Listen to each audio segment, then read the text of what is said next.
إزاي تبني شبكة علاقات قوية تساعدك في النجاح؟ عمرك فكرت إن ليه في ناس بتنجح بسرعة رغم إن إمكانياتها عادية؟ السر مش دايما في المجهود، أوقات كتير السر بيبقى في العلاقات. شبكة معارفك ممكن تختصر سنين من التعب وكمان تفتح لك أبواب ما كنتش تتخيلها. قيمة العلاقات في إن النجاح مش رحلة فردية، دايما محتاج ناس حواليك.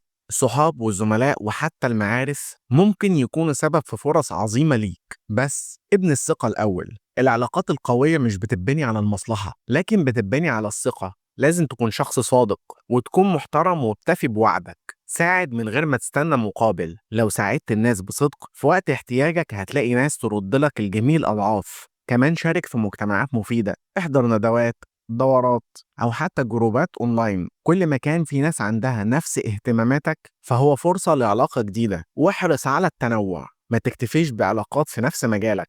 ساعات الفرص العظيمة بتيجي من ناس في مجالات مختلفة. عملت العلاقات، خليك بقى متواصل باستمرار، ما تستناش وقت لما تحتاج لحد. حافظ على التواصل بالكلمة الطيبة أو حتى بالسؤال. لازم تعرف إن شبكة العلاقات زي الشجرة، لازم تزرعها وترويها وتستنى ثمارها. لو عايز تنجح بسرعة وتوصل للي نفسك فيه، ابدأ من النهاردة في بناء شبكة علاقات قوية. وقولوا لي بقى في التعليقات إيه آخر علاقة مفيدة أنت بنيتها وغيرت في حياتك.